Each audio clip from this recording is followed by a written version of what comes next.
if our approaches to ensuring quality and ensuring reliability don't start accelerating, I think one of the possibilities is definitely kind of a broad quality collapse across software systems generally.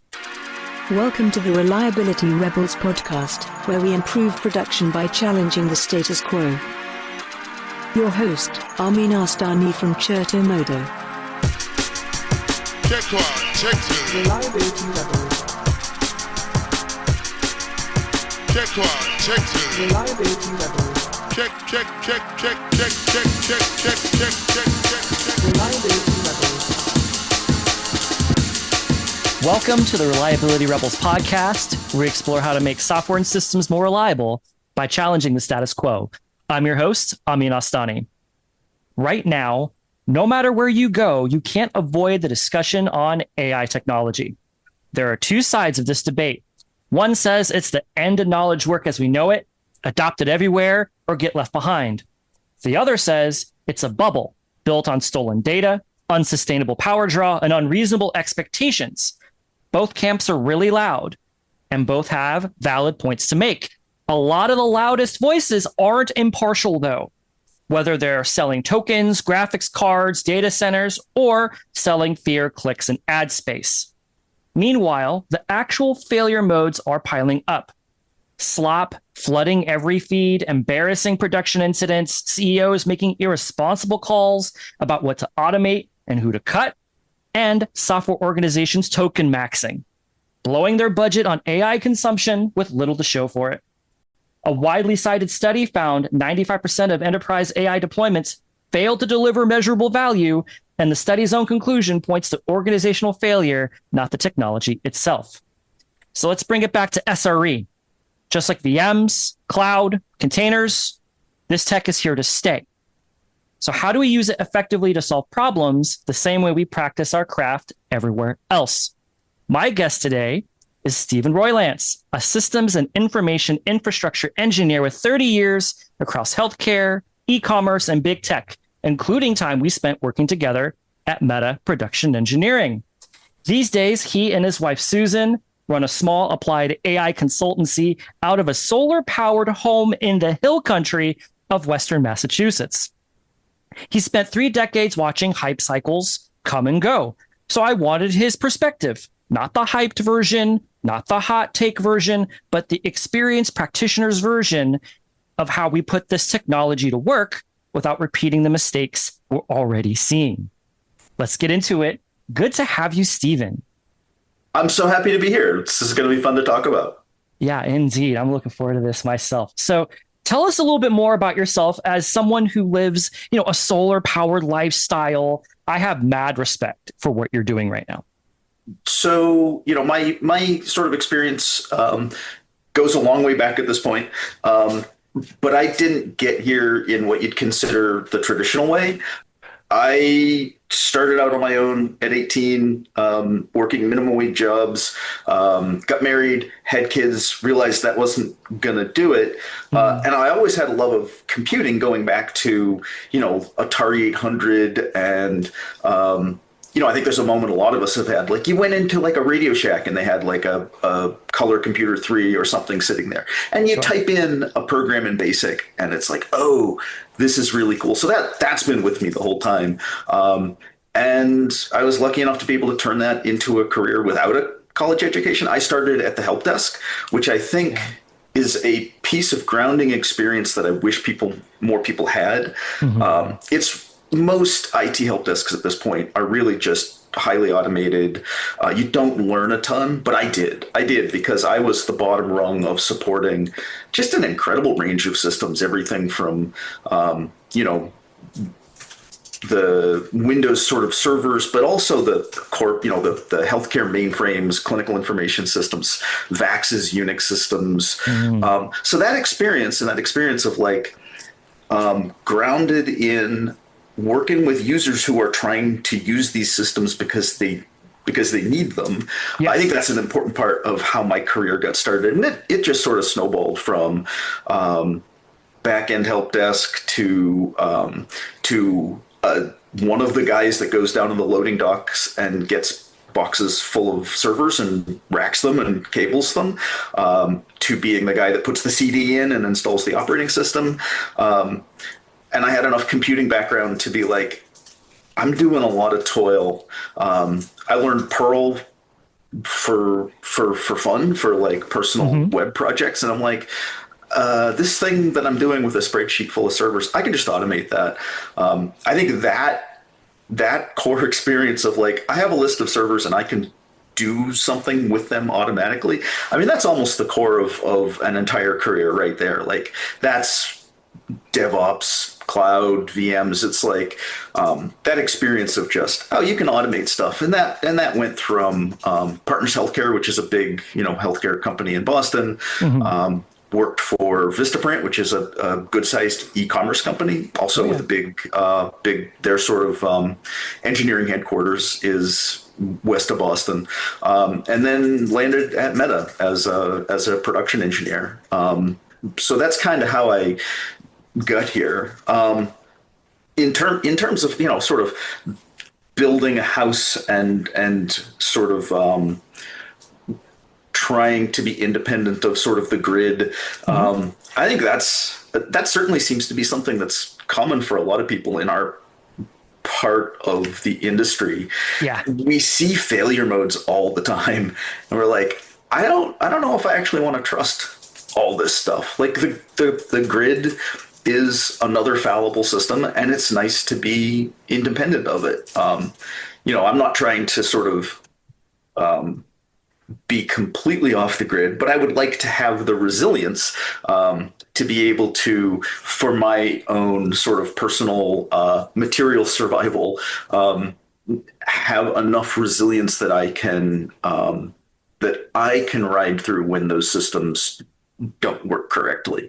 And, that's everything from power goes out because I live in the woods and a tree falls on a power line to, the kinds of things we saw in COVID, like, oh, the supply chain is actually kind of brittle. So you should be prepared. And we grow some of our own food, and that's, I don't have any fantasy about replacing all of the calories we eat, but it is nice to have like fresh lettuce and tomatoes. So we're not like self-sufficiently feeding ourselves, but it's definitely nice to sort of displace some of your grocery spending with time you spend in the garden. So that's kind of the lifestyle out here in the hill country.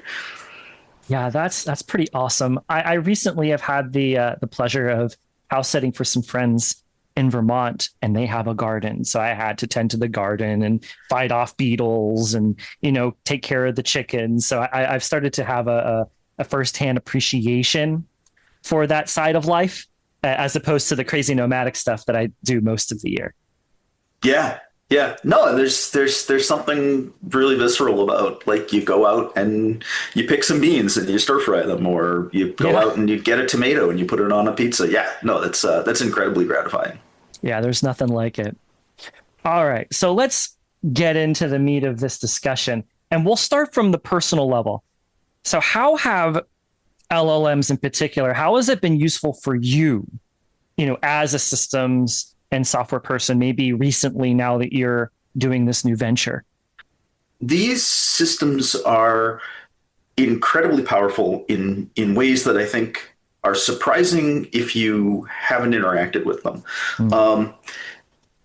They really do seem to do something like thinking, which is weird because they seem to think, but without some of the things that we assume come with the ability to have cognition, like a self or an intent. So if you think about it as sort of an extension of your own thinking process, and you have sort of a cognitive process that you understand that you want to do, a lot of those things you can simply have the AI do them. Some of the, I think, like most tech people, I've got this long backlog of just like little side projects I'd like to do. And you need sort of an activation energy to do that. I've got Raspberry Pis. Like everybody's got a drawer full of Raspberry Pis, right? I've never really done anything with them because you're gonna have to sit down and spend, at least a couple of afternoons figuring out, okay, what am I trying to build? What APIs do I need to call? What language am I going to write it in? The models are perfectly capable of taking your idea and executing it. So I want a little smart display down in the basement that just shows me the time and the weather.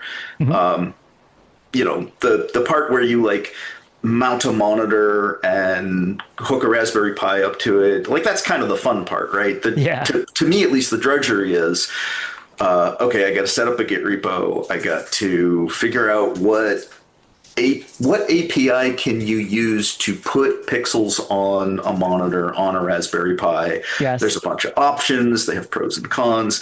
This is the kind of thing that the models are really good for. You just go and you talk to one like it's a thinking partner, like it's a person. You say like, how do I put pixels on a thing with like a basic HDMI display and no reel? It's like, well, you could do this, you could do this. You could just run sort of Wayland without a desktop environment. Right. Like if you don't want to use X and you don't want to drive the frame buffer, you can just sort of install Wayland, and then you can have a Wayland app in whatever language you want that sort of directly talks to the compositor. This is the kind of thing that's like, I don't know, half a week's worth of research. Like, how do you run Wayland without a desktop environment? What API do you have to call? Like, I understand those things. I don't necessarily feel like spending good part of a week like figuring all those things out, but you can just tell the model, oh yeah, Wayland sounds good, write me something in Rust, use this graphical library, put a clock on the screen, and those kinds of projects become, at least for me, a lot more fun if you don't have that drudgery. And so I can do this stuff that's fun, like, solder pins on a Raspberry Pi, or, find the right cable to plug it into a monitor. And so, yeah, those kinds of things are fun. As a business, just sort of offloading some of the executive function requirements of keeping track of clients. Like, what is this client's environment? Right. What were the details that were important? When's the last time I talked to them? That kind of stuff is the kind of stuff where maybe you needed like a CRM in the past. If you don't really need like Salesforce, these models will sort of do that for you without writing a piece of software. Like they will take the place of a piece of software in some cases, where you just sort of your state, your like on disk data format just becomes text.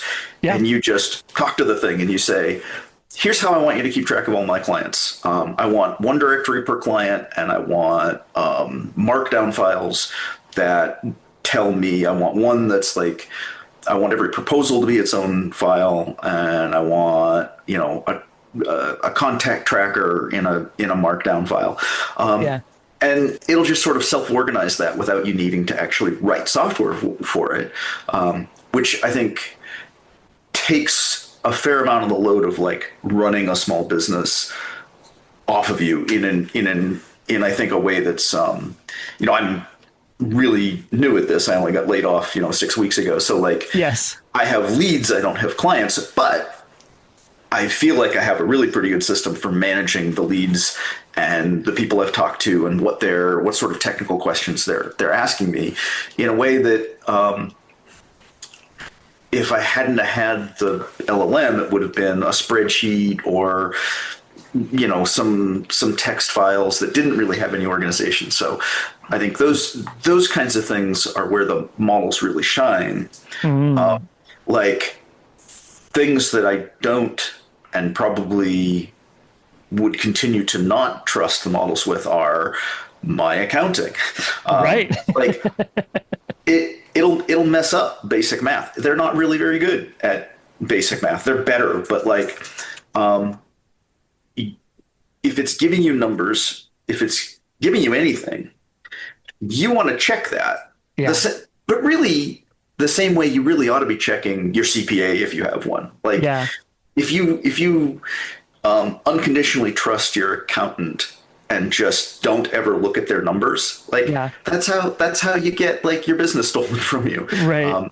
So you really do need to treat them with some understanding that they're not infallible. What they produce will have bugs, but if you understand the limitations and you're really clear with the success criteria, you know where you're going.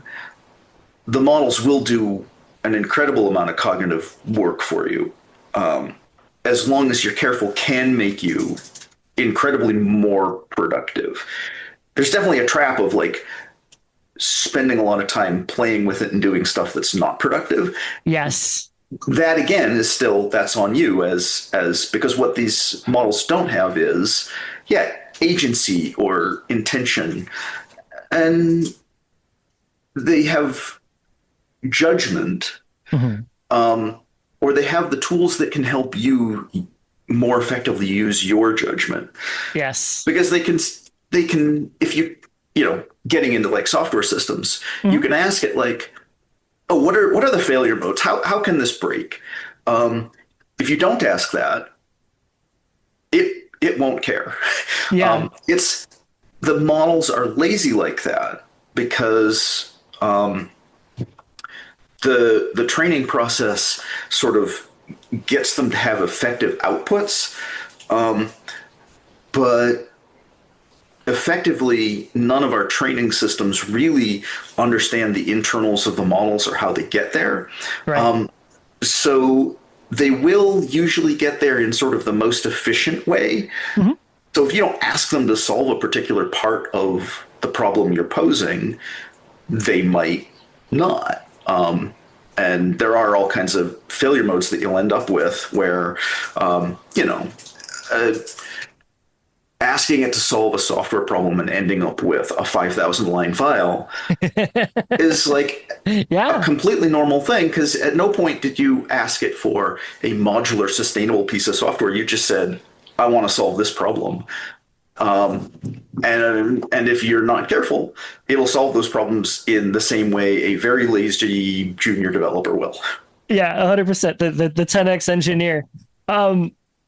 Yeah, there's so much here that you've mentioned that is so relatable, right? Like the activation energy. I use that term, and other folks that are like in the neurodivergent circles, they use that term as like the friction required in order for you to start a thing. And I very much relate to being able to say, oh, like for example, the website for this podcast was written using Claude. I'm like, hey, listen, here is the podcast 2.0 specification. Can you help me build it? And it did. And it was lovely. So like, yeah, you're right. Like you're able to do a lot, but to your point also, you have to put still a lot of thinking into it, like defining the requirements, making sure that the output is per what you want from it. Absolutely key.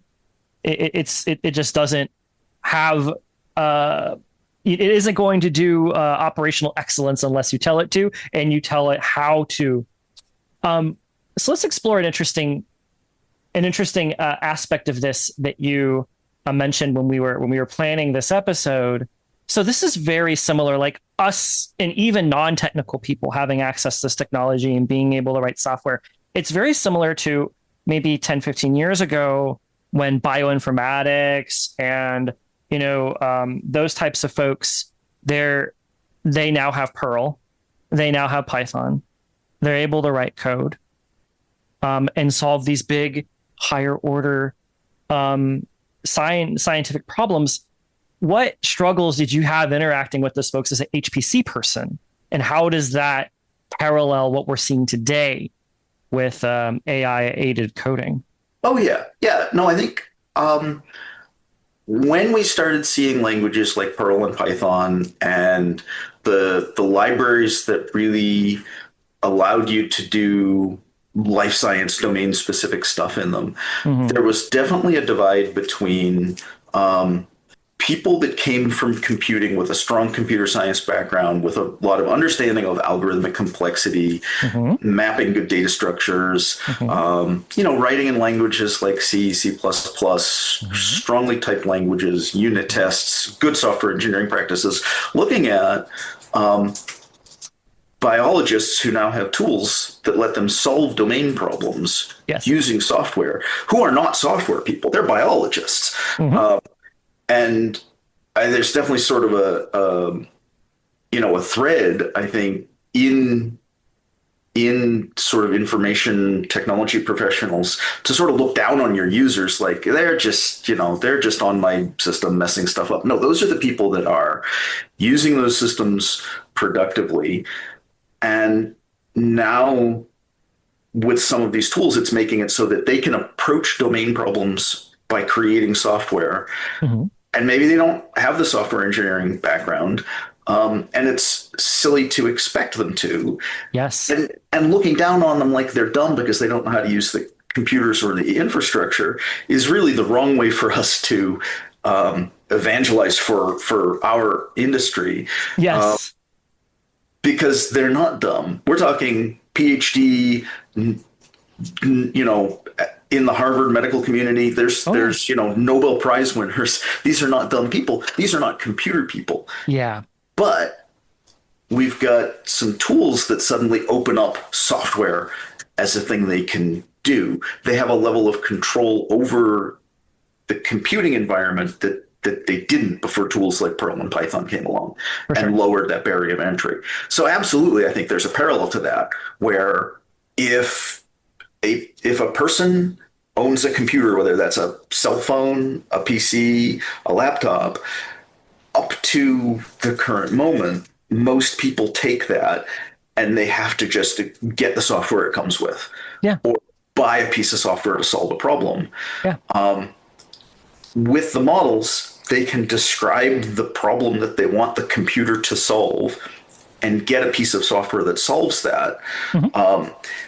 I think in the same way we would have been wrong to look down on those biologists 15 years ago, it's wrong now to say like, oh, that's just vibe coded slop. It's all garbage. It's all terrible. These are people solving problems with software in a way that they could not have 3 years ago. You could not 3 years ago basically just, and this is, I think it's easy to underestimate how fundamental a change this is, because this is honestly Star Trek sci-fi. Yeah. This is computer, write me a piece of software. It's not computer, use the replicator to make me a cup of tea, but it is computer, do a thing. You say in natural language what you want the computer to do, and it will do it. It will understand natural language. It's a really pretty incredible place for us to have gotten. I think, like you said in your intro, people on both sides, I think, are not sort of reacting proportionally to that. I mean, some people are definitely saying, oh, this is going to become super intelligence that is going to take over the world. I don't necessarily think that that's the likely path here, because these systems, for all the power, they don't live in the real physical world, and so there's limits to sort of how capable they can get. At the same time, people who are still saying, oh, this is just fancy autocomplete, are, I think, fundamentally missing that there are capabilities of the systems that are well beyond that. And I think both sides are sort of missing, I think, how these systems can be applied for people that historically haven't been able to sort of have the time or the training to create software systems. Solving domain problems with software is now something you can do without software engineers. So that's incredibly powerful.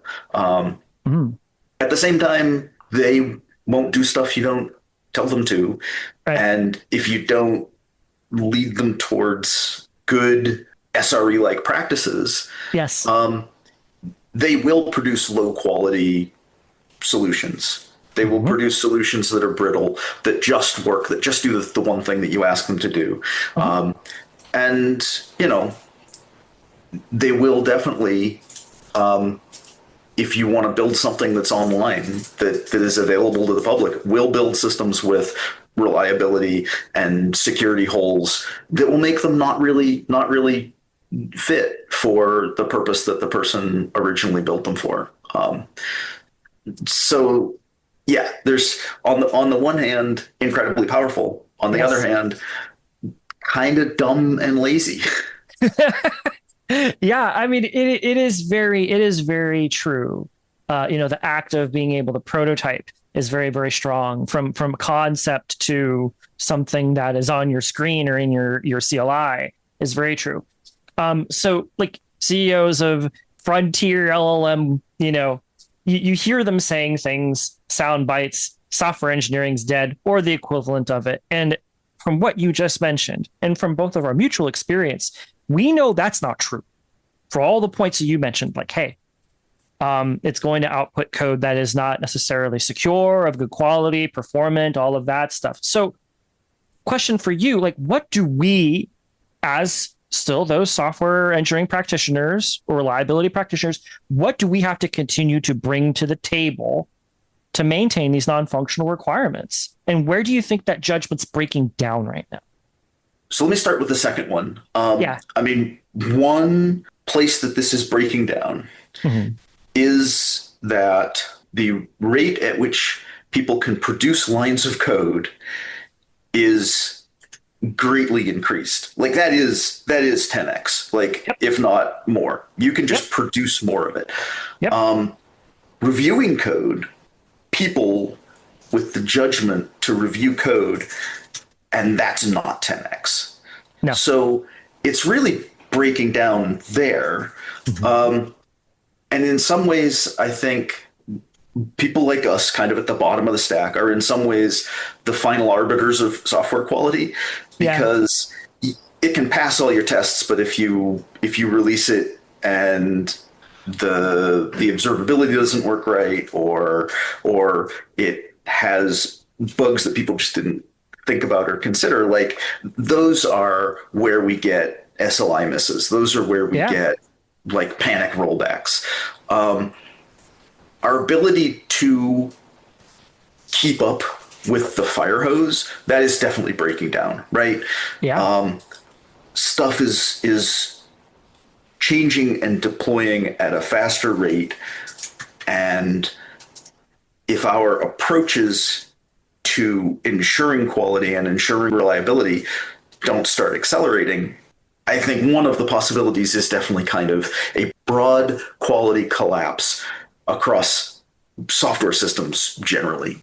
And I think we're definitely seeing that, like the rate of GitHub outages, like the rate of Amazon outages, like that is definitely breaking down. But I think the upside is, if people like us are going to sort of be the final arbiters where your software in theory looks great, but now it's going to meet the real world, and that's kind of where you need people like us. We've seen some stuff, right? Like we kind of know what software that pages you at 3 a.m.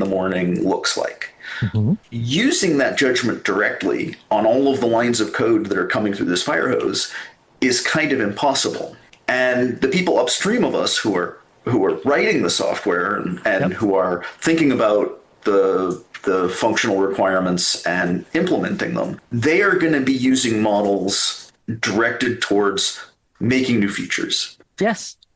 Our role at Meta, I think we were lucky that the organization recognized that having reliability engineers part of the code review process is really kind of vital. If you are lucky enough to be in that position where you can review changes to the code base you support in production before they land, you can kind of achieve parity with the engineers upstream of you who are using models to produce stuff by taking that judgment and using the models to review that code at a level of sort of exhaustiveness and comprehensiveness that you couldn't before because you just didn't have the time. Right.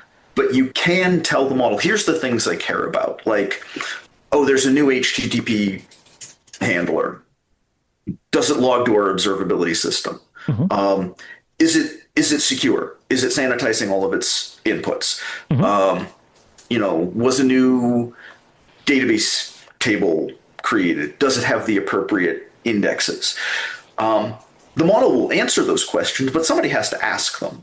Yes. And an engineer working on a feature we're all under ridiculously tight timelines, and everybody's assuming that we're all going to get 10 times better because we have these tools now. They're under the same kind of time pressure and aren't necessarily going to take the time to prompt a model for those kinds of concerns. Yes. But we can. Right. And if you're not lucky enough to be in the position of reviewing the code before it lands, you can certainly use those tools very effectively in a postmortem setting to say, how did we get here? Okay, what we had to do a panic rollback because all our SLIs went red because whatever. How did that happen? What was the chain? And the models are really pretty good at that kind of investigation. Get back to a change, see what was missed.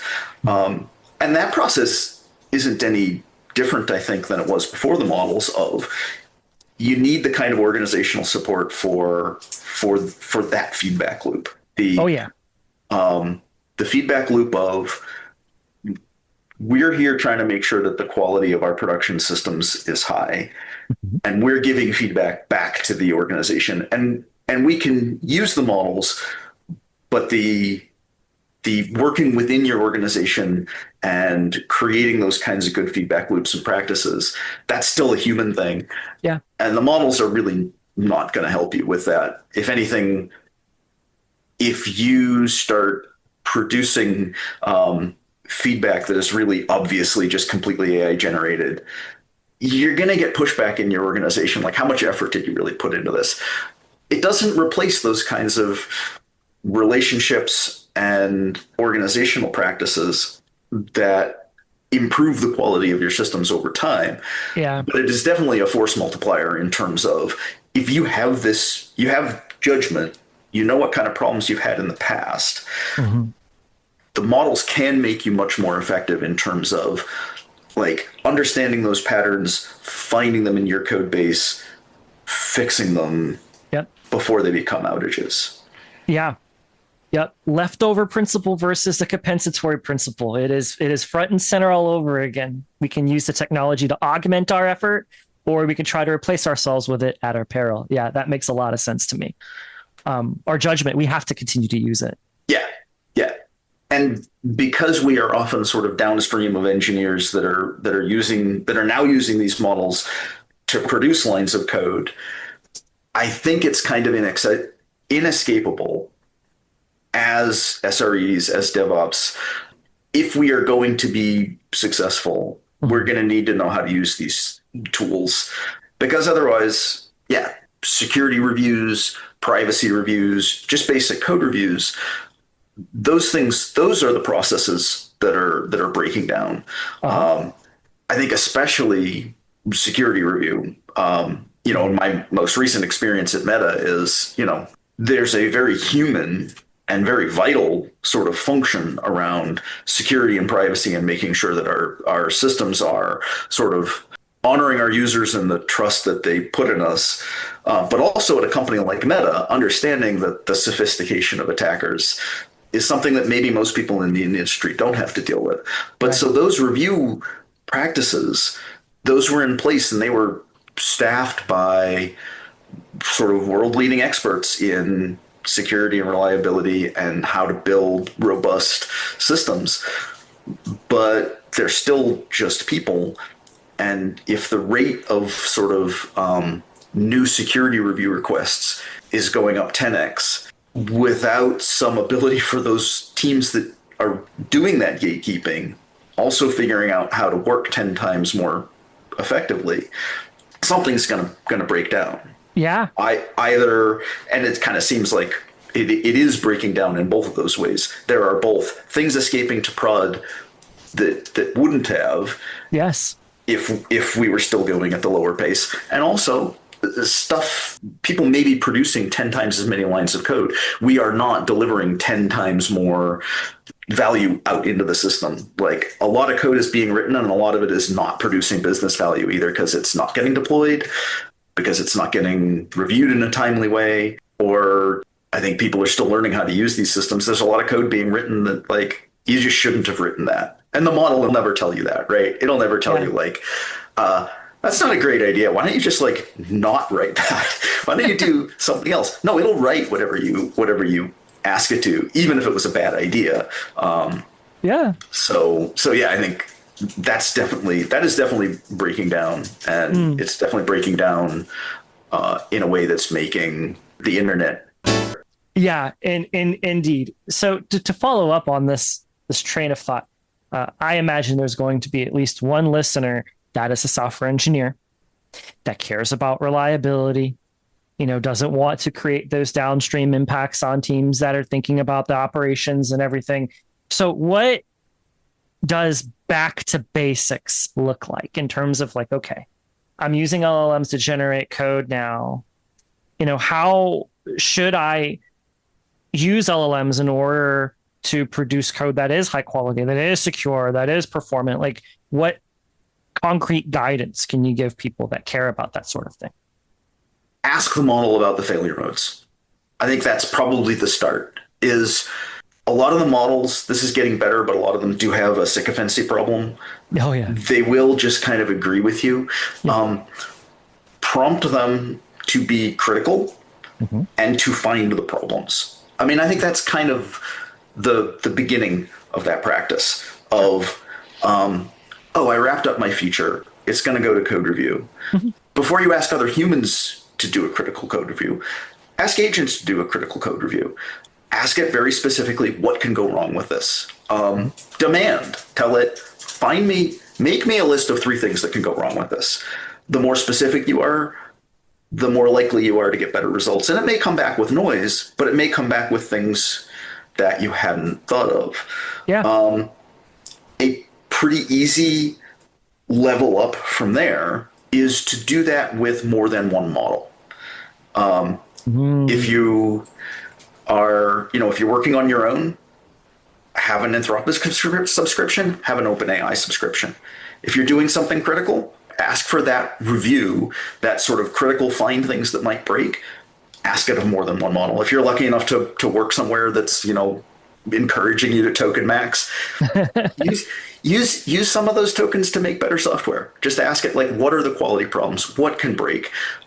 Ask it, how am I going to debug this in production? Right. Maybe your company your org has some observability tools. Make sure you're using them as effectively as you can. Yep. The models are actually really pretty good at using those observability tools. But if you don't put the telemetry in your code, the model can't get it. Yeah. But so if you've got, a Logstash stack or a Loki or, a Sumo or a Splunk or whatever you have, make sure you're using those tools. The more you use those tools, the models will be more effective because they'll be able to use that telemetry in addition to you. Yes. But I think that's the first thing. Like, be critical about what it's producing, and ask it to find those kinds of problems. If you're a software engineer and you're lucky enough to be in an org that has a strong SRE team, go hang out, have lunch, and say, like, hey, I think part of what we're all doing is sort of creating a set of, our own Claude.md or agents.md, the files that have sort of our little things that we want the model to do. Yeah. Talk to some of your SRE buddies and have them tell you what they wish was in your Claude.md, right? What kinds of critical reviews, in your org, what are the systems that you want code to align with? Going back to sort of, make sure that you have good observability in your code before you launch it. If you are, let's say, in a Kubernetes environment and your org has decided there's a particular way to do health checks, right? Put that in your Claude.md so that your new HTTP handler has the right health checks. Don't make your SRE team be the one that like fight to get your code to run in a container. just take your org's sort of standards for your infrastructure and encode them in your own process. So what you're producing doesn't need to be retrofitted into your computing environment to work correctly. I think that's probably a good start. And if you start there, you will probably land someplace where you're producing good production code as opposed to something that gets called out as AI slop in a postmortem. Yeah, I think that makes a lot of sense. And also it's not a whole lot of effort, actually. It's just like being mindful and asking the right questions and making sure that you're thinking about those requirements before you submit your pull request. Which is, again, what your SRE team was always asking for anyway. Yeah, so, it's the same stuff. Yeah. It's the same stuff. No, it's for sure. What's old is new again. We were right, folks. We've been right for 2 decades, 3 decades. So we're just going to remind you of that. All right, very good. So let's pivot to a difficult subject that I think we should talk about, which is because it's interesting. So let's talk about like the provenance of the training data that we use to build these LLMs. Most of it is not in the public domain, right? This is a thing that nobody's being honest about. Yeah. There are open weight models, and you can go and download them and use them. Yeah. But that is the result of the training. There is, as far as I know, no useful LLM that is completely open about what training data goes in and how you could reproduce that model from scratch. Yep. And the thing that I think none of these labs really want to talk about is, I think a lot of us are probably ambivalent about software copyrights or copyrights in general. But it is really clear that none of these models would exist if they had followed copyright law as written. Right. So there was a legal case where Meta got in trouble because they were torrenting terabytes, maybe petabytes of books, and there's some sort of back of the envelope scaling math about how you train these that says something like you might need 20 tokens of text for every parameter the model has. So if you have a trillion parameter model, you need 20 trillion tokens of text to train it on. This is not an amount of text that you will get just by scraping Twitter and Reddit, which maybe under copyright law, you weren't allowed to scrape Reddit and Twitter and do that. But we're talking about stuff that was never published with the idea that somebody would take it and build a system like this. And it's legally iffy, definitely. I think that's something courts are still figuring out. Yes. And it's absolutely morally iffy. There's no question that if you are a content creator, I think you do have reason to be really kind of irritated. And personally, I think the picture is maybe less murky with large language models that are purely language models, because there is a lot of text that we all agree is entirely public domain and really ought to be, like the writings of Plato, the writings of Isaac Newton, the novel Frankenstein, that stuff is sort of the cultural inheritance of the whole species. But a novelist who's been working turning out a novel a year for the last 40 years and makes their living doing that, taking that content and training on it, that seems like something that we would consider you're not morally supposed to do that, and you're really not legally allowed to do that. And I think visual artists have an even stronger claim, because if you're like Studio Ghibli, they're still producing movies, and those movies are still under copyright, and they're still paying people salaries by selling those movies. Yes, they are. If you can go to a model and basically say, draw me a picture and make it look like Studio Ghibli, then clearly those models have been trained in a way where they are taking from that content in a way that really legally is Yeah. less iffy and more, yeah, you weren't allowed to do that,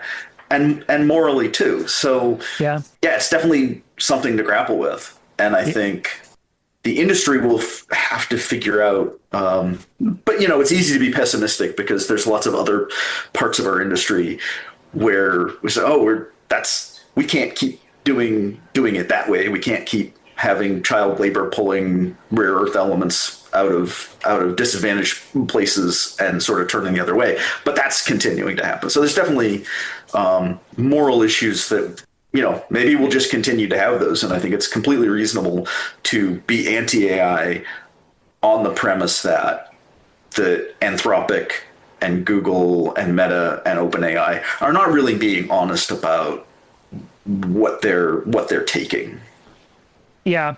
Yeah. It's a valid argument. It is a valid concern. I have friends of mine who are visual artists, and they are seeing their ability to, live in this world and put food on the table. They're seeing that possibility starting to evaporate because, yeah, okay, yeah, make me look like this character from My Neighbor Totoro, I guess. Like if I'm able to just ask a model and get that, well, clearly they trained on the movies and that's IP and people worked on that. It's a very, very good point.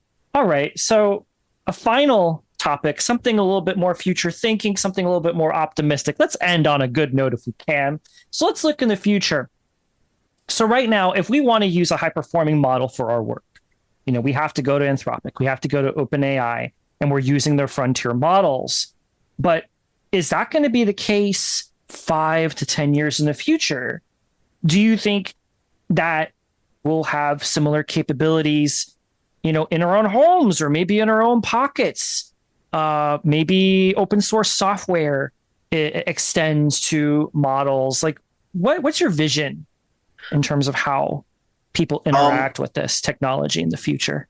Yeah, if we put aside that whole provenance thing, which is a real blocker. Like if you have to do illegal things to create a model, it's really kind of hard to have one that's completely open.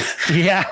Because Anthropic can hide the fact that they're basically pirating content to train the models, but an open source project can't. So put that aside. Mm-hmm. There are open weight models. Mm-hmm. The strongest ones are from China. So you're accepting that the training data has a particular political slant, but you absolutely can download and run them. My main PC is a framework desktop, 128 gigs, which I thankfully bought before RAM prices got quite as ridiculous as they are. I don't know if I could afford it now that RAM prices have ratcheted up. That will, that's a $1,500 PC. It will run 100 parameter models in accepting a bunch of compromises. And accepting those compromises, some of them like it's really kind of slow. I would say that you're at a level capability that those sort of hosted data center level models were at, 3 years ago. And interesting, technical fact is that during training, they're mostly compute bound, but during inference, when you're using them, they're mostly memory bandwidth bound. So one of the nice things about the Strix Halo that's the AMD platform that the framework desktop is built on. It uses a fair amount of relatively high performance DDR5 that is hard soldered on the motherboard. Yep. Because it kind of has to be if you want that level of memory bandwidth. Mm-hmm. So that's kind of one of the compromises you make. Those data center GPUs use memory technology that is not in consumer devices in order to get enough memory bandwidth to make these systems work right. But that's technology that's scaling up like every transistor-based technology has ever scaled up. If you want to go out and buy a, 200 gig inference GPU, you're going to go spend like new car level of money, $50,000 for that. But you can probably get close to frontier level inference performance in your house at that level of investment. Right. Moore's Law might be kind of dead in a big picture way. Yeah. But I can't imagine NVIDIA is going to sit there on something like this that they could, in theory, make consumer level technology and just not. Like, that's not the way any of this stuff is scaled. So something that's $50,000 today, probably $25,000 next year. Right. Maybe it's $7,000 the year after that. Yeah. When you get down to like a $5,000 price point, I think people start looking at that a little bit differently, because this is a level of investment that we all decide to make on sort of capabilities that we have. We did. Yeah. PCs. Absolutely PCs, or, I've got a nice table saw. It's one of the fancy ones that will not cut your fingers off, because it has a little explosive bolt that will stop the blade in like 20 milliseconds or something crazy like that. That's an investment I'm willing to make because it gives me a level of capability that I want. If these cognitive tools continue to be as effective as they are, I can't see why there wouldn't be a market for machines that let you put this capability in your basement. And then, to your point about being sort of locked into Anthropic or OpenAI's AI as a service model, this absolutely could be a capability that you own and that you have sort of complete control over the infrastructure for. Yeah. And I absolutely do think that, like, there are bubble-like aspects of this, but like, I was here for the .com boom, right? Yeah. Nothing about that boom was wrong. It was just early. Yeah. It was sort of a little overinflated. If that's the way we want to look at the current AI boom, then yeah, there probably is a correction of some sort coming in the near future. But kind of everything that was predicted in the .com boom has come along. We're all buying paper towels on the internet, right? And, and they're showing up like, so some of that investment was a little early and a little overhyped. A lot of those predictions did turn out to be right. And I kind of suspect that's where we're going to get with AI, where the hype will eventually settle down. The practical applications will get separated from the overblown promises.